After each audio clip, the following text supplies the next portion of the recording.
അസ്സലാമു അലൈക്കും വറഹ്മത്തുള്ളാഹി വബറകാതുഹു. ഫഹ്മിൻ്റെ റബി ക്യാമ്പയിനിലേക്ക് എല്ലാവർക്കും സ്വാഗതം. ആദിയോൻ ഹാളിറത്തിലാദ്യം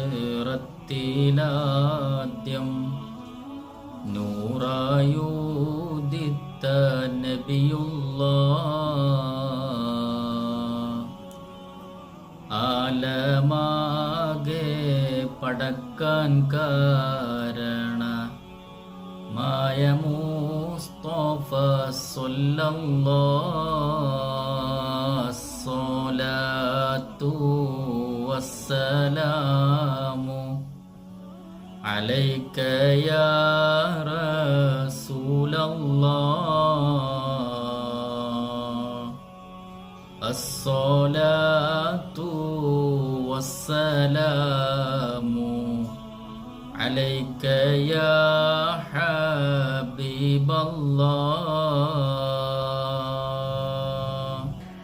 മുഹമ്മദ് നബി സല്ലല്ലാഹു അലൈഹി വസല്ലമ തങ്ങളാണ് ലോകത്തെ സ്നേഹിക്കപ്പെടാൻ ഏറ്റവും അർഹൻ. ഒരാളെ നമ്മൾ സ്നേഹിക്കുമ്പോൾ രണ്ട് രൂപത്തിലാണ് അവിടെ സ്നേഹം ഉണ്ടാവുക. ഒന്നെങ്കിൽ അഖലിയയാണ്, അല്ലെങ്കിൽ ത്വബഇയ്യയാണ്. അഖലിയ എന്ന് പറഞ്ഞാൽ ആ സ്നേഹത്തിലൂടെ മാത്രമേ രക്ഷപ്പെടാൻ കഴിയുകയുള്ളൂ. വേറെ വഴിയില്ല, വേറെ മാർഗമില്ല. അങ്ങനെ സ്നേഹിക്കുന്നതിനാണ് അഖലിയ എന്ന് പറയുക. മുത്തുനബിയുടെ കാലഘട്ടത്തിൽ ഉണ്ടായിരുന്ന മുനാഫിക്കീങ്ങളിൽ പലരുടെയും സ്നേഹം അങ്ങനെയായിരുന്നു. നബി തങ്ങളെ സ്നേഹിച്ചാൽ, അങ്ങനെ അഭിനയിച്ചാൽ മാത്രമേ രക്ഷപ്പെടാൻ അവർക്ക് കഴിയുള്ളൂ. അതാണ് അഖലിയ. മറ്റൊന്ന് ത്വബഇയ്യ. നബി തങ്ങളെ സ്നേഹിക്കാതിരിക്കാൻ കഴിയുന്നില്ല, ത്വബഇയ്യയായിട്ടുണ്ടാവണം. അബൂബക്കർ സിദ്ദീഖ് റളിയല്ലാഹു അൻഹു ആ ഗുഹയിലെ മാളങ്ങളിൽ തൻ്റെ കാല് വെച്ചതും പാമ്പ് കടിച്ചിട്ട് പോലും കാലെടുക്കാതിരുന്നതും ത്വബഇയ്യയാണ്.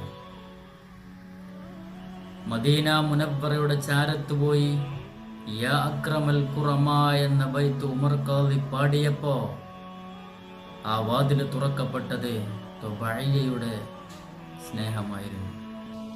ഭംഗിയുടെ പേരിലാണ് ഒരാളെ നമ്മൾ സ്നേഹിക്കുന്നതെങ്കിൽ ലോകത്ത് ഏറ്റവും കൂടുതൽ ഭംഗിയുള്ള ആള് നമ്മുടെ കരളിന്റെ കഷ്ടമായ മുത്തുനബി സല്ലല്ലാഹു അലൈഹി വസല്ലമ തങ്ങളാണ്.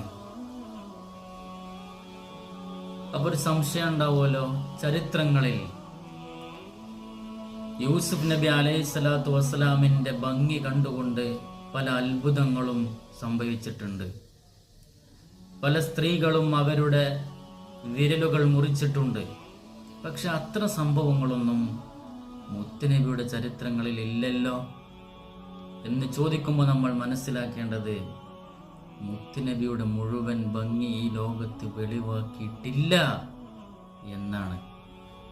മുത്തുനബിയുടെ ഭംഗി എങ്ങാനും ഇവിടെ വെളിവാക്കിയാൽ അത് ഈ ഭൂമിക്ക് താങ്ങാൻ കഴിയില്ല. സൂര്യനും ചന്ദ്രനും നാണിച്ചു പോകും മുത്തുനബിയുടെ പ്രകാശത്താൽ, അവിടുത്തെ ഭംഗിയാൽ. അതുകൊണ്ട് മുത്തുനബിയുടെ ഭംഗി മുഴുവൻ വെളിവാക്കിയിട്ടില്ല എന്നുള്ളതാണ് നമ്മൾ മനസ്സിലാക്കേണ്ടത്. പലതും മുത്തുനബിയുമായി ബന്ധപ്പെട്ട് ഈ ലോകത്ത് വെളിവാക്കപ്പെട്ടിട്ടില്ല. കാരണം വെളിവാക്കിയാൽ അത് ഭൂമിക്ക് താങ്ങാൻ കഴിയില്ല എന്നാണ്. വലിയ വലിയ അത്ഭുതങ്ങൾ ഇവിടെ നമുക്ക് കാണേണ്ടി വരും. ഇമാം ബൂസീരി അദ്ദേഹത്തിന്റെ ബുർദയിൽ വളരെ കൃത്യമായി ഇത് പറയുന്നുണ്ട്. ലൗനാസബത്ത് ഖദ്റുഹു ആയാതുഹു ഇളമ അഹയസ്മുഹു ഹീന യുദ്അ ദാരിസല്ലിമാമി. നമ്മളൊരു പള്ളിക്കാട്ടിലൂടെ അങ്ങനെ നടന്നു പോകുകയാണെങ്കിൽ ആ പള്ളിക്കാട്ടിൽ വെച്ച് നമ്മൾ മുഹമ്മദ് എന്നെങ്ങാനും പറഞ്ഞാൽ അഹയസ്മുഹു, ആ പേര് ജീവിപ്പിക്കും.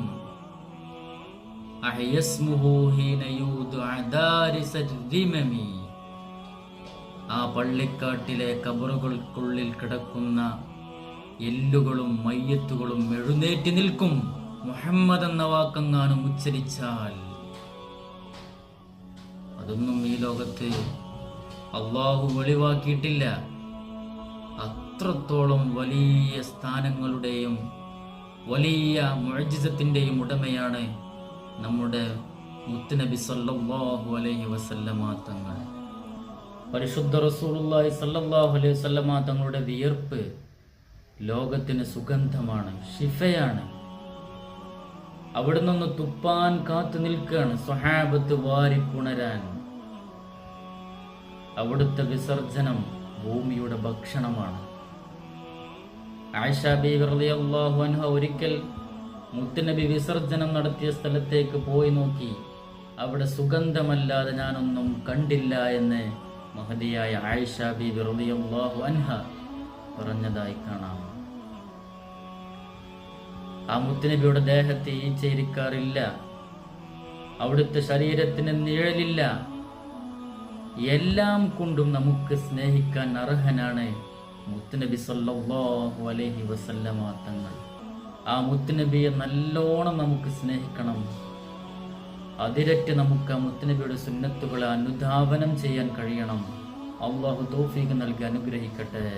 അസ്സലാമു അലൈക്കും വറഹ്മത്തുള്ളാഹി.